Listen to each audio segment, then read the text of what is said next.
Hello everyone, welcome you all. इससे पहले वाली वीडियो के अंदर हम ऑलरेडी कुछ सेपरेशन टेक्निक्स हैं वो डिस्कस कर चुके हैं, जिसके अंदर इंक्लूड है इवेपोरेशन, सेंट्रीफ्यूगेशन, सेपरेटिंग फनल और सब्लिमेशन। इस वीडियो के अंदर हम बात करने वाले हैं डिस्टिलेशन, फ्रैक्शनल डिस्टिलेशन, क्रिस्टलाइजेशन और क्रोमेटोग्राफी की। तो सबसे पहले हम शुरुआत करते हैं डिस्टिलेशन से। डिस्टिलेशन को समझने के लिए हम एक एक्टिविटी देखते हैं जिसके अंदर हम एसीटोन और वाटर को सेपरेट करेंगे उनके मिक्सचर से। तो जैसे कि आपको अपनी स्क्रीन पर दिखाई दे रहा होगा, इस तरीके से एपरेटस को अरेंज करेंगे। फिर इसके अंदर जो डिस्टिलेशन फ्लास्क दिखाई दे रहा है उसके अंदर एसीटोन और वाटर के मिक्सचर को डाल देंगे।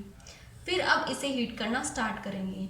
थोड़े टाइम बाद में एसीटोन है वो वेपराइज होना स्टार्ट हो जाता है। फिर कंडेंसर के अंदर जाकर ये कंडेंस हो जाता है और फिर इसे कंडेंसर आउटलेट के अंदर से हम कलेक्ट कर सकते हैं। और अब जो डिस्टिलेशन फ्लास्क के अंदर बचा हुआ मटेरियल है वो वाटर है। तो इस तरीके से हमने देखा कि कैसे हमने एसीटोन और वाटर को सेपरेट किया। तो इस टेक्निक को हम डिस्टिलेशन बोलते हैं।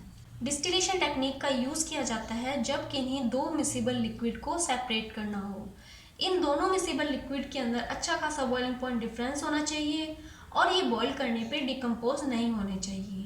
तो इस तरीके के कंपोनेंट के लिए हम डिस्टिलेशन का यूज़ करते हैं। लेकिन अगर दो मिसिबल लिक्विड के बीच के अंदर बॉइलिंग पॉइंट का डिफरेंस 25 केल्विन से कम है तो उसके लिए हम फ्रैक्शनल डिस्टिलेशन का यूज़ करते हैं। फ्रैक्शनल डिस्टिलेशन सेम डिस्टिलेशन के जैसे ही है, लेकिन जो इन दोनों के अंदर डिफरेंस है वो ये कि फ्रैक्शनल डिस्टिलेशन के अंदर फ्रैक्शनेटिंग कॉलम का यूज़ किया जाता है। एक सिंपल फ्रैक्शनेटिंग कॉलम के अंदर कुछ ग्लास बीड्स होती है जो एक ट्यूब के अंदर पैक्ड होती है और ये बीड है वो वेपर को ठंडा होकर कंडेंस होने के लिए सरफेस प्रोवाइड करवाती है।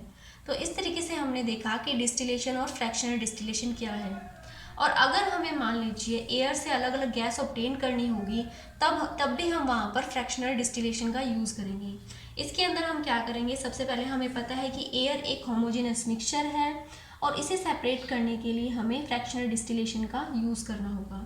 तो सबसे पहले हम एयर को कंप्रेस कर देंगे, फिर उसे कूल करेंगे प्रेशर को इंक्रीज़ करके और टेम्परेचर को डिक्रीज़ करके। इससे हमें लिक्विड एयर मिल जाएगी। अब हम इस लिक्विड एयर को धीरे धीरे गर्म करेंगे फ्रैक्शनल डिस्टिलेशन कॉलम के अंदर। फिर धीरे धीरे जैसे जैसे इनके बॉइलिंग पॉइंट के अंदर डिफरेंस है वैसे वैसे जो गैसेज है वो सेपरेट होती जाएगी डिफरेंट हाइट्स पर और फाइनली हमें लिक्विड ऑक्सीजन मिल जाएगी। तो इस तरीके से हमने देखा कि हम फ्रैक्शनल डिस्टिलेशन का यूज़ एयर के कंपोनेंट को सेपरेट करने में भी कर सकते हैं। नेक्स्ट हम बात करते हैं क्रिस्टलाइजेशन मेथड की। जब हमें किसी सॉल्यूशन से प्योर सॉलिड ऑब्टेन करना हो तब हम वहाँ पर क्रिस्टलेशन मेथड का यूज़ करें। इसके अंदर हम एक एक्टिविटी देखते हैं जिसके अंदर हमने अप्रोक्स 5 ग्राम इम्प्योर सैंपल लिया है कॉपर सल्फेट का चाइना डिश में और इसके अंदर हम थोड़ी सी अमाउंट में वाटर को डिज़ोल्व कर देंगे।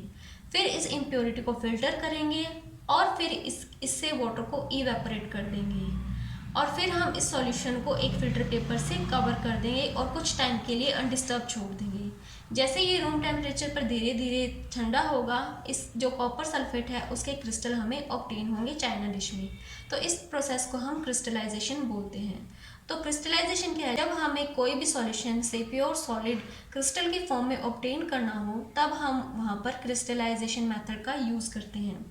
इसका सबसे कॉमन एग्जांपल है सी वाटर से सॉल्ट का फॉर्मेशन, क्योंकि सी वाटर के अंदर बहुत सारी इम्प्योरिटीज़ होती है और इन्हीं इम्प्योरिटीज़ को रिमूव करने के लिए क्रिस्टलाइजेशन प्रोसेस का यूज़ किया जाता है और हमें सॉल्ट ऑब्टेन होता है। और जिसका नेक्स्ट एग्जांपल है वो इम्प्योर सैंपल से एलम या फिर फिटकरी के क्रिस्टल ऑब्टेन करना। तो इस तरीके से हमने देखा कि क्रिस्टलाइजेशन मेथड क्या है और इसकी एप्लीकेशन क्या है। और अगर हम क्रिस्टलाइजेशन और इवेपोरेशन को कंपेयर करें तो क्रिस्टलाइजेशन टेक्निक है वो ज़्यादा बेटर है इवेपोरेशन टेक्निक से, क्योंकि कुछ सॉलिड ऐसे होते हैं वो डिकम्पोज हो जाते हैं हीटिंग देने की वजह से और कुछ इम्प्योरिटीज़ है वो भी डिज़ोल्व फॉर्म में रह जाती है सॉल्यूशन में। तो इस तरीके से हम कह सकते हैं कि जो क्रिस्टलाइजेशन है वो इवेपोरेशन से ज़्यादा अच्छी टेक्निक है।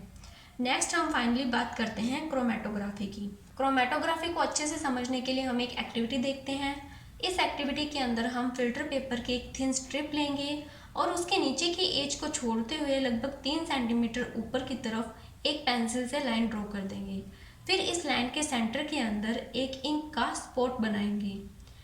अब हम जार या ग्लास लेंगे, उसके अंदर थोड़ा सा वाटर डालेंगे, फिर कुछ इस तरीके से अरेंज करेंगे कि इंक का स्पॉट है ये वाटर लेवल के जस्ट अबव प्रेजेंट हो। तो हम थोड़े टाइम बाद में इसको अनडिस्टर्ब छोड़ देंगे। फिर हम देखेंगे कि ये जो स्पॉट है वो धीरे धीरे वाटर के साथ में ऊपर की तरफ राइज होना स्टार्ट हो जाता है, क्योंकि हम जानते हैं जो इंक हमने यहाँ पर ली उसके अंदर वाटर कंटेंट है और डाई है वो वाटर के अंदर सॉल्यूबल है। तो जैसे ही हमने फिल्टर पेपर को वाटर के अंदर रखा, वाटर राइज होना स्टार्ट हो गया और इसी के साथ में वो जो डाई के पार्टिकल है जो कि वाटर के अंदर सॉल्यूबल है वो भी इस वाटर के साथ में मूव करना स्टार्ट कर देंगे। फिर जो इसके अंदर अब हमें पता है कि डाई है वो दो या दो से ज़्यादा कंपोनेंट से मिलकर बनी होती है। तो जो कंपोनेंट ज़्यादा सॉल्यूबल होगा वाटर के अंदर वो ज़्यादा जल्दी राइज करेगा और जो कंपोनेंट कम सॉल्यूबल होगा वाटर के अंदर वो धीरे राइज करेगा। तो इस तरीके से हम अलग अलग सेपरेट कलर को ऑब्टेन कर सकते हैं। तो इसी सेपरेशन टेक्निक को हम क्रोमेटोग्राफी के नाम से जानते हैं। इसकी जो एप्लीकेशन है वो ये कि इसे डाई के अंदर जितने भी कलर्स हैं उसको सेपरेट करने में यूज़ किया जाता है। नेचुरल कलर्स के अंदर जितने भी पिगमेंट्स हैं उनको सेपरेट करने में यूज़ किया जाता है और ब्लड से ड्रग को सेपरेट करने में भी यूज़ किया जाता है। और इसी के साथ हमारा 9th क्लास का सेकंड चैप्टर कंप्लीट होता है।